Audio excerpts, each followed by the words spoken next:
eu sou a Ju Ginger e hoje eu trago para vocês um conteúdo muito interessante do site católicosribeirãopreto.com, lá da Dominus Est. E esse artigo foi traduzido do periódico, Sissi Nono. A tradução foi feita pelo próprio site, pela própria equipe, do Dominus Est, e o título é Choque de Civilizações e Neoconservadorismo. Então vamos ao conteúdo de hoje. Na sequência dos acontecimentos internacionais desde o início do milênio, uma corrente de pensamento chamou a atenção da opinião pública, o chamado neoconservadorismo, cujos principais intelectuais são os criadores diretos e indiretos das estratégias políticas e econômicas dos Estados Unidos. No entanto, apesar do nome foi dado a esse círculo intelectual, trata-se de uma escola de pensamento que carrega uma ideologia ateu-messiânica e um programa político revolucionário conservador que hoje tenta e engana a muitos católicos. O início do terrorismo islâmico fundamentalista provocou um clamor no contexto católico tradicionalista, ou pelo menos conservador. Os dois campos não coincidem perfeitamente. Em defesa de um Ocidente, confundido com sua cristandade perdida, ou com o que dele restaria e seria, portanto, digno de defesa a todo custo na perspectiva do iminente choque de civilizações de Samuel Huntington. O que não foi compreendido por parte desses setores do catolicismo tradicionalista ou conservador é a falta de fundamento da tese huntingtoniana, segundo a qual, entre as diferentes civilizações que atualmente se confrontam no cenário mundial, a euro-americana constitui um unicum, ou seja, a civilização ocidental.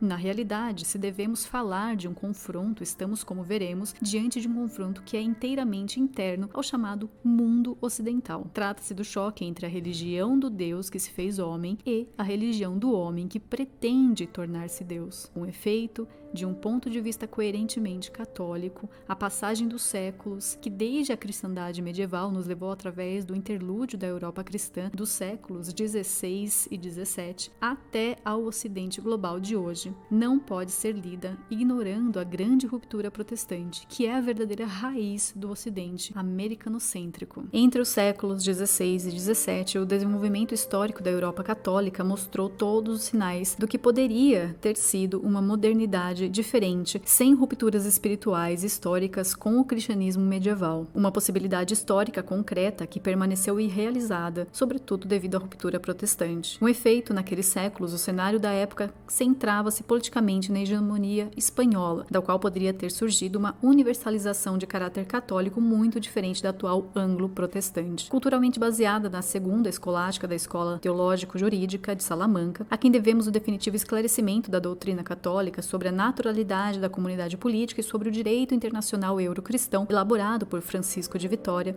Francisco Soares e Roberto Bellarmino, e religiosamente baseada sobre a reforma católica do Concílio de Trento. É sempre necessário ter presente a virada histórica ocorrida no século XVI para compreender que não existe qualquer continuidade entre o cristianismo e o Ocidente, porque, naquele alvorecer crucial da modernidade, a Europa infelizmente optou por virar as costas para a Igreja Católica e a repudiar-se como cristã, impedindo, portanto, o nascimento de uma modernidade diferente, levando a sua transformação no atual Ocidente apóstata, inevitavelmente destinado à implosão nihilista. No período entre 1550 e 1640, ainda existia uma cristandade e uma comunidade cultural eurocristã, mas tanto uma como a outra foram esmagadas pela reforma protestante, pelo aparecimento das igrejas nacionais, que foram um efeito do fechamento dos estados absolutos à autoridade espiritual da igreja, e pela propagação na onda da teologia luterana e da filosofia cartesiana, do subjetivismo e do individualismo. A virada histórica, marcada pelo período de meados do século XVI até meados do século XVII, perturbou a identidade cristão-católica da Europa, precisamente no momento em que o velho continente tinha começado, nos 50 anos anteriores, a sua expansão planetária. Por outro lado, a concepção maçônica e liberal, muitas vezes trocada no contexto católico liberal pelo humanismo cristão, ou seja, aquela do Crociano, por que não podemos deixar de nos chamar de cristãos, e atualmente retomada em uma função pró-ocidental para justificar o choque de civilizações, mesmo pelos chamados ateus cristãos, como Giuliano Ferrara ou a falecida Oriana Fallaci, não vê soluções de continuidade na história europeia e concebe o Ocidente centrado nos Estados Unidos, ou seja, aquilo que hoje se define como globalização, como uma filiação legítima do cristianismo pré-moderno. Na realidade, essa filiação é um puro mito ideológico, porque ao longo do processo histórico que conduziu ao declínio da cristandade antiga e à ascensão paralela da hegemonia ocidental, houve precisamente a profunda ruptura da reforma protestante. A pretensão última e essencial do ocidentalismo é aquela de indubitável sabor anticristão da realização mundana da promessa cristã de redenção e libertação da humanidade.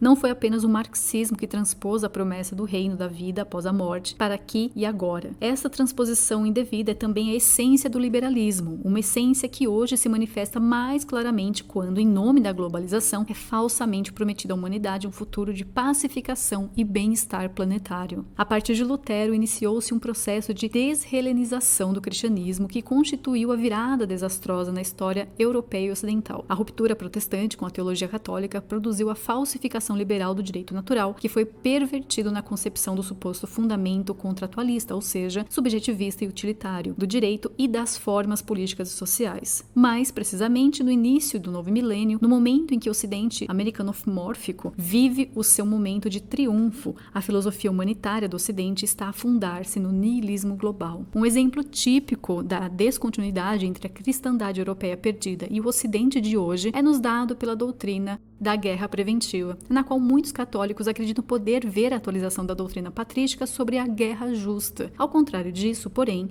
a doutrina católica tradicional do bellum iustum, da guerra justa, que se refere imediatamente ao ius e, portanto, à lei, e só posteriormente, em última instância, também se refere à justiça no sentido ético, pressupõe algumas condições da autoridade internacionalmente reconhecida que a sanciona e delimita para negar a cada um dos estados em conflito a possibilidade de se proclamar juiz da própria causa. Essas condições estão completamente ausentes na doutrina da guerra preventiva. O documento A Estratégia de Segurança Nacional dos Estados Unidos da América, The National Security Strategy of United States of America, proclamou o direito histórico da América de usar preventivamente a sua superioridade militar sem qualquer limite legal e contra qualquer estado ou organização que ameace os seus interesses de supremacia mundial. A doutrina católica da guerra justa prevê certamente a possibilidade de travar a guerra em defesa dos direitos dos outros, mas, para além deste caso particular, concebe a guerra principalmente como uma defesa legítima contra agressões injustas. A doutrina neoconservadora da guerra preventiva, contudo, simplesmente afirma o direito do mais forte a despeito da força da lei. A doutrina neoconservadora sobre a guerra preventiva e unilateral manifesta uma carga subversiva radical semelhante à da doutrina internacionalista soviética, que declarou a União Soviética como representante de todos os trabalhadores do mundo e como o único estado legítimo face a todos os outros no mundo, que são em si ilegítimos porque são estados burgueses. Essa analogia explica-se pelo fato de, como dissemos, a ideologia neoconservadora ser revolucionária e não conservadora no sentido clássico da palavra. Na verdade, o rótulo conservative é muito pouco adequado a uma nova direita ágil, sem escrúpulos, projetada em direção ao futuro, nostálgica do futuro, e que deve o seu desejo de mudar o mundo em vez de apenas contemplá-lo, ao seu legado de esquerda. Os neoconservadores certamente não são comunistas, mas são certamente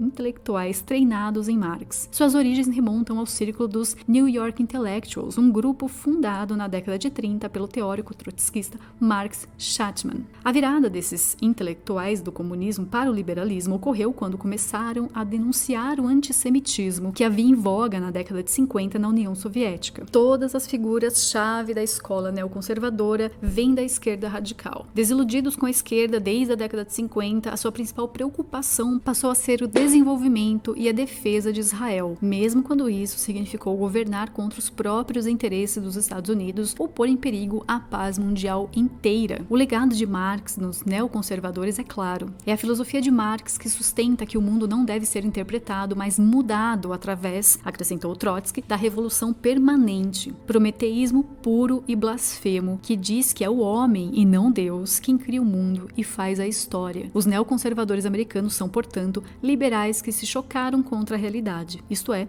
intelectuais que passaram da utopia democrático-pacifista ao cinismo belicista na tomada de decisões e na sua aspiração de mudar o mundo através da exportação universal do suposto melhor dos sistemas possíveis, ou seja, a democracia elitista americana. Aí encontramos não apenas um delírio jacobino, como observou Sérgio Romano, um conservador inteligente e não um neoconservador, mas também uma profunda harmonia filosófica com o antigo sistema de Marx, que atribuiu precisamente à filosofia filosofia a tarefa de transformar o mundo, renunciando às questões fundamentais sobre o ser e a existência. Os neoconservadores americanos, nisso semelhante aos libertários ou anarco-liberais, também tomam emprestada a filosofia de Marx, a aversão absoluta ao Estado, mas não, como se dirá, o liberalismo autoritário. O Estado, com efeito, é entendido por eles como uma superestrutura hegemônica e é condenado porque, com seu limite territorial, é um obstáculo a uma ordem econômica transnacional que entregue a humanidade sob a hegemonia americana, não a uma modernização justa e equilibrada que traz condições de vida dignas num bem-estar honesto, mas modesto, mas sim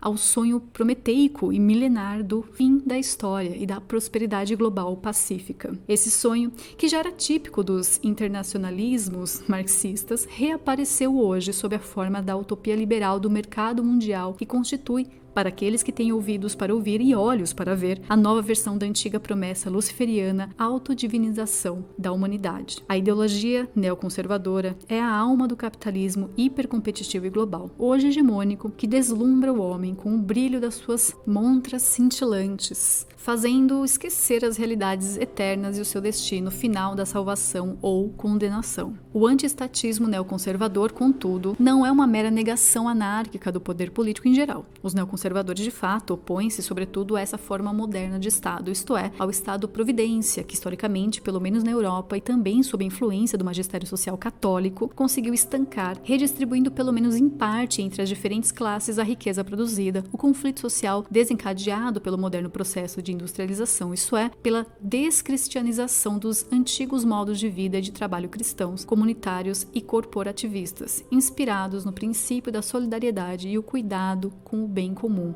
ignorado pelo liberalismo. Na esteira da desestruturação do Estado nacional e social promovida pelo pensamento neoconservador, emergiu uma economia nihilista que se expressa na destruição do trabalho estável e na dominação global das finanças anônimas e especulativas, que por sua vez cresceram em torno da moeda criada pelos bancos centrais, num impulso que simula o poder de Deus. Típico da ideologia neoconservadora é o uso instrumental dos valores religiosos e das raízes identitárias. Valores e raízes são usados pelo neoconservadorismo para acender o fogo planetário do choque de civilizações. Os principais expoentes da escola neoconservadora, como já foi dito, vêm da esquerda americana. Abandonaram as utopias humanitárias e pacifistas e redescobriram o pensamento conservador americano, atualizando seu conteúdo com as contribuições da antropologia negativa. Se no catolicismo, tradição significa combinar ética e sociabilidade da família natural à caridade, da sacralidade do casamento à justiça social, da dignidade humana desde a concepção ao amor para com os pobres, já no mundo americano, a tradição é o mais rígido puritanismo, o arcaico olho por olho, dente por dente do Antigo Testamento, o ascetismo profissional mundano, o sucesso social como sinal de eleição, a pobreza um sinal de condenação e aí por diante. Os neoconservadores partem de uma análise parcialmente correta da crise do mundo moderno. Essa análise parte do evidente fracasso histórico do progressismo e da utopia do novo mundo, que até poucas décadas era a crença gnóstica,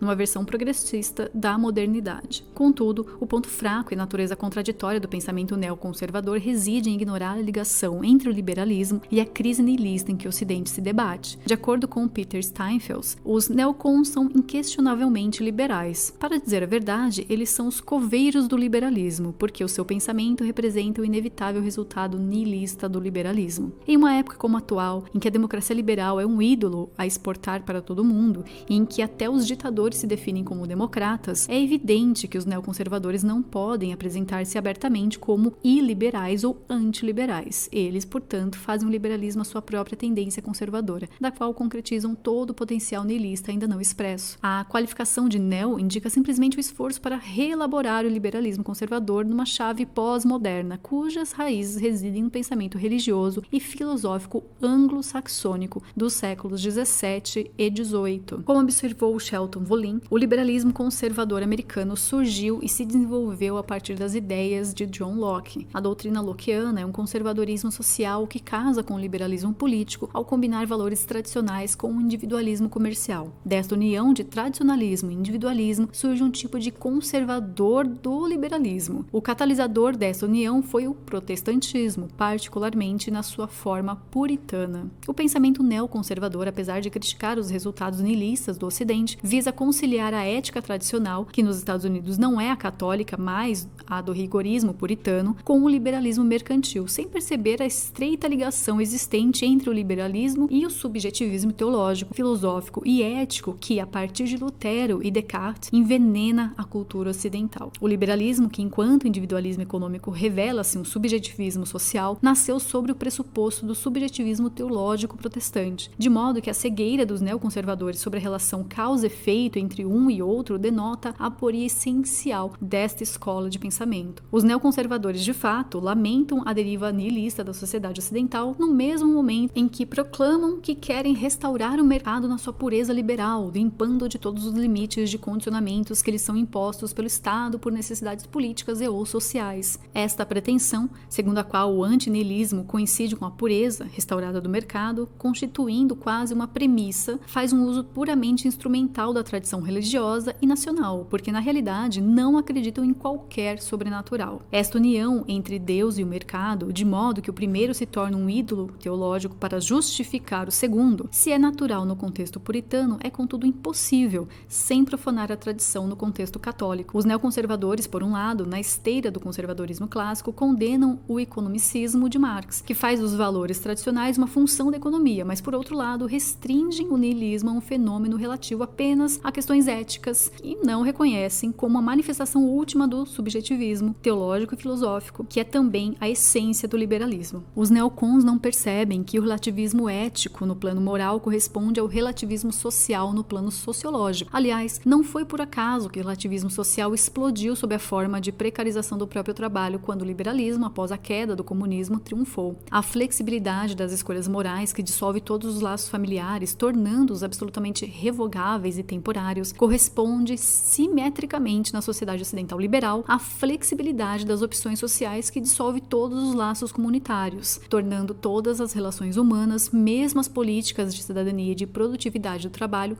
meras relações de prazo determinado. E se é verdade que o relativismo ético precedeu o relativismo social, isso significa apenas que o primeiro, resultado dos protestos de 1968, abriu o caminho para o segundo. Augusto Del Notte, o mais famoso filósofo católico italiano do século XX, que foi justamente definido como antibóbio, quando criticou a permissividade moral da sociedade neoburguesa pós-68, vendo surgir o totalitarismo da dissolução dela, ele temia uma maior capacidade de dominação do que dos seus antecessores stalinistas. Ele referiu-se precisamente à ideologia liberalista agora adotada pelos neoconservadores. Augusto Del Notte não era de forma alguma um católico liberal. Na verdade, ele não hesitou em identificar no liberalismo a própria essência da fase profana da secularização, ou seja, da pós-modernidade. O filósofo de Turim não tinha dúvida sobre o fato de o relativismo ético e o relativismo social serem duas manifestações contextuais e paralelas do nihilismo anticristão, que é a verdadeira doença do Ocidente liberal. O engano perpétuo dos cidadãos pelos dirigentes no poder é indispensável, uma vez que os primeiros precisam de ser dirigidos e precisam de autoridades fortes que lhes digam o que é melhor para eles. Estão aptos para os cargos de direção aqueles que perceberam que não existe moralidade e que existe apenas um direito natural, aquele do superior para orientar o inferior. Queremos uma população maleável que possa ser moldada como massa. Assim, foi resumido o pensamento de Leo Strauss, o filósofo judeu-alemão-americano, pai espiritual dos neoconservadores americanos, pelo maior especialista no assunto, Shadia Drury, professor da Universidade de Calgary, no Canadá, e autor de notáveis estudos sobre o assunto. Conhecido apenas pelos iniciados, devido à sua vida passada nos bastidores, preparando estudantes de filosofia para um futuro seguro em posições de destaque político, econômico e universitário, Leo Strauss também adquiriu uma certa notoriedade junto de um público mais vasto ao acompanhar o surgimento da seita neoconservadora, cujos principais expoentes, quase todos de origem judaica, eram seus alunos. Mesmo depois dos anos universitários. Nascido na Alemanha, Leo Strauss viveu o clima incandescente da República de Weimar e foi forçado a abandonar o seu país com o advento do nazismo para se refugiar nos Estados Unidos da América. No período weimariano, foi aluno de dois dos principais expoentes da Revolução Conservadora Alemã,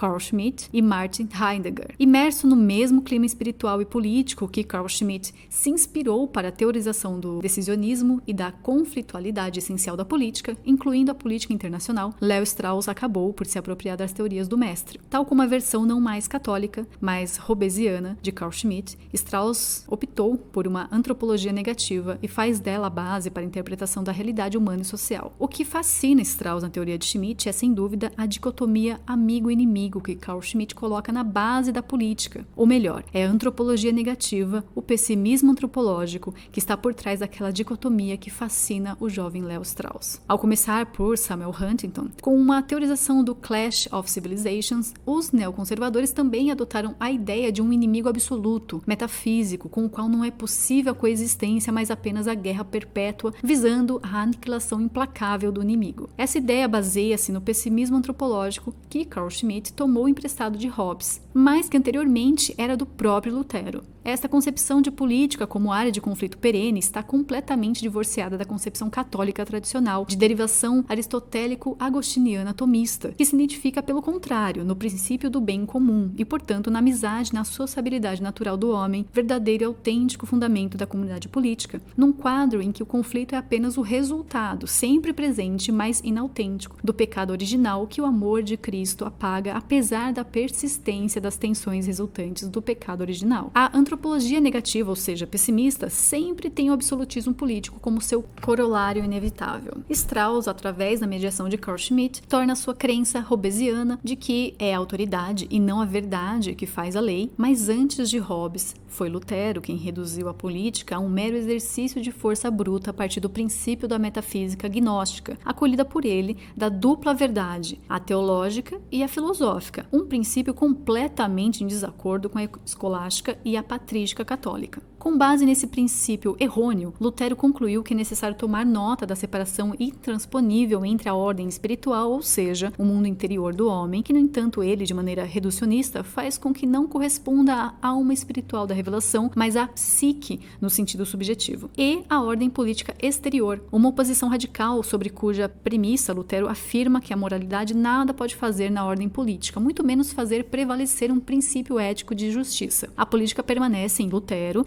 sempre e em qualquer caso dominada pelo jogo bruto da força e dos poderes materiais. Para Lutero, que nisso antecipa Nietzsche, Marx e Darwin, como o mundo é apenas caos e a luta pela supremacia, torna-se inevitavelmente necessário confiar no poder absoluto do príncipe, que sabe usar a força com a mais cruel maldade para refrear os instintos bestiais da natureza humana corrupta. Para Lutero, o pecado original corrompeu irremediavelmente o homem, enquanto para a tradição católica apenas feriu e não corrompeu a natureza humana. Há em Lutero mais de uma antecipação do pensamento de Léo Strauss. A concepção já luteriana da lei como instrumento utilizado pelos líderes para impor a ordem, no exato momento em que eles, conscientes de sua instrumentalidade enganosa, permanecem completamente livres dela, é fundamental na concepção político-filosófica de Léo Strauss, para o qual, nihilisticamente, a criação e a existência humana são absolutamente sem sentido. De fato, também através da lição de Nietzsche e na esteira da filosofia gnóstica de Heidegger, Strauss passou a desprezar não apenas todo o otimismo metafísico, mas também todo o realismo e, portanto, também o realismo católico, que, embora não negue a realidade do mal e do pecado, afirma a bondade das criaturas e a redenção do pecador. Do contrário, a exaltação de tudo o que é tirânico, de mal, de bestial no homem e da guerra como base e fim da existência é exatamente o que Strauss admira no pensamento de Nietzsche e em toda a tendência do pessimismo metafísico até Lutero, Hobbes e Maquiavel. Para o filósofo judeu-alemão, a suposição cristã de que o ser é melhor do que o nada é falsa e ilusória. Através da filosofia nietzscheana, Strauss também perverte a filosofia platônica para afirmar a instrumentalidade dos valores para fins de poder, que ele reduz a meros mitos bons para as massas inconscientes e beócias. Para Strauss, também seguidor da filosofia de Maimônides, a doutrina gnóstica da dupla verdade assume importância crucial. A verdade esotérica, oculta, consiste no conhecimento conhecimento do segredo que sempre esteve oculto, nomeadamente que a única verdade é o nada e deve ser reservado apenas para aqueles que são capazes de suportar o seu peso. A verdade esotérica, a pública, consiste na religião e nos valores morais naturais, Deus, pátria, família, e deve ser permitida às massas, necessitadas de mitos e crenças religiosas. O filósofo autêntico, iniciado na verdade nihilista, deve, à maneira de Maimônides, desprezar as crenças oficiais enquanto simula adesão pública e formal a elas. De fato, o filósofo autêntico será capaz de usar a religião e os valores morais para mobilizar as massas em torno de um projeto político de ordem interna e de prestígio nacional no mundo. Em suma, Strauss propõe o uso instrumental da fé e a redução da religião ao ópio do povo. O apelo straussiano aos valores morais naturais não deve enganar, escreveu Mateu D'Amico, porque, de um ponto de vista metafísico, Strauss é um nietzscheano, um nihilista radical, assim como as matrizes judaicas do seu pensamento, Maimônides e Spinoza, inclinam-se para uma visão ateísta da fé. É por isso que não é raro encontrar neoconservadores que se definem como ateus devotos ou ateus cristãos, que já era o segredo bem guardado do mestre. A religião, os valores morais, as grandes categorias políticas e o valor original da vida humana devem ser apresentados como absolutos para o uso da população não iniciada, da massa de sujeitos seculares, incapazes de um uso responsável da liberdade. Como, em vez disso, os poucos guardiões, os poucos pneumáticos que viram o lado noturno da história e sabem que nada faz sentido e que tudo é mito e acaso, e que um fino véu esconde a escuridão e a violência que ardem no coração do mundo. Portanto, coerentemente com o quadro pseudo-platônico de sua concepção de política e história, Strauss lê a fundo a República e as leis, e a partir do primeiro diálogo citado, retoma a terrível passagem da Nobre Mentira, um dos lugares mais polêmicos da filosofia política do grande filósofo ateniense, atualizando-a. Na verdade, já que na concepção de Strauss apenas alguns poucos selecionados, os aristói, os melhores por natureza, têm a capacidade de ver a face secreta do ser e sua negatividade original, eles, ou melhor, os guardiões, têm o dever de afetar ou pelo menos de encenar com grande convicção, se não a fé, ao menos uma forte simpatia por ela e seus valores, porque só a religião é capaz de estabilizar o quadro político e funcionar como um eficaz instrumento, restringindo o relativismo inerente ao moderno democratismo e liberalismo da base jacobina e fornecendo a matéria-prima para uma teologia civil, ancorada, lógico, em valores que afirmam se passar por transtemporais. Strauss está ciente de que o Ocidente nada mais é do que a secularização humanista do cristianismo e que, portanto, é um projeto político de restauração nihilista da vida associada, de reencanto ideológico do mundo, um projeto inteiramente destinado a simular a fé numa transcendência na qual, na verdade, os líderes nacionais não têm fé e que não pode ter sucesso senão através da manipulação midiática do próprio cristianismo a fim de controlar e mobilizar as massas e a opinião pública e colocá-las a serviço de um restrito grupo intelectual iniciático. Um projeto claramente blasfemo que simula de maneira anticristã o cristianismo, concretizando o estado civil e eclesiástico que Hobbes identificou no Leviatã. Ora, a verdadeira face da ideologia neoconservadora foi mostrada por Michael na edição de dezembro de 2021 da American Enterprise, a conhecida revista conservadora. Abre aspas. A destruição criativa é o nosso segundo nome, dentro e fora da nossa sociedade. Destruímos a velha ordem todos os dias, desde os negócios à ciência, à literatura, à arte, à arquitetura e ao cinema, à política e ao direito. Os nossos inimigos sempre detestaram esse turbilhão de energia e criatividade que ameaça as suas tradições, quando existem, e os culpam pela sua capacidade de nos acompanhar. Ao verem a América destruir as sociedades tradicionais, eles temem-nos porque não queremos ser destruídos. Eles não podem se sentir seguros enquanto nós estivermos lá. Para sobreviver, eles devem atacar-nos, assim como devemos destruí-los para avançar a nossa missão histórica. O perigo da ideologia neoconservadora reside na sua capacidade de seduzir bons católicos através da defesa simulada que faz dos valores e da ética natural, da fé e da presumida identidade cristã no Ocidente moderno. É precisamente esse aparente anti-relativismo que seduz os católicos, especialmente se eles têm uma tendência tradicionalista ou conservadora. Os bons católicos, fascinados pela denúncia neoconservadora do relativismo ético e de suas políticas pró-vida, acabam por não perceber que estão sendo explorados segundo o plano político straussiano que inspira os neocons americanos. É absolutamente necessário que os católicos separem e distingam com força e clareza cristalina a denúncia sinceramente católica do relativismo, daquela instrumental e ateísta dos neoconservadores americanos e dos seus imitadores italianos, como Marcelo Pera, Giovanni Ferrara e a falecida Oriana Fallaci. E aqui eu encerro essa leitura do artigo que foi traduzido pelo Católicos de Ribeirão Preto, e também eu quero agradecer quem faz as traduções. São artigos interessantes em que podemos pegar a partir deles muitas referências para mais estudos. No caso aqui, como vocês acompanham o conteúdo da Shockwave Rádio e também do meu canal Judinger no Telegram, já deu para perceber que nós temos pontos importantes a serem discutidos dentro desse artigo. Um deles não foi claramente apontado aqui, mas faz todo sentido quando nós ouvimos o contexto e a preocupação inicial com esse liberalismo todo. E lógico, aqui fica bem claro que o conservadorismo também não é algo bom. Lógico, nós precisamos prestar muita atenção na palavra tradicionalismo e como ela é usada, afinal, é uma palavra que cabe em vários movimentos. Precisamos ficar atentos também às causas e às origens dessas ideias, como elas influenciam esses filósofos, esses políticos, esses intelectuais. Eu vou encerrar porque, lógico, esse assunto pode seguir por muitos e muitos minutos a mais, mas eu deixo a sua curiosidade por pesquisa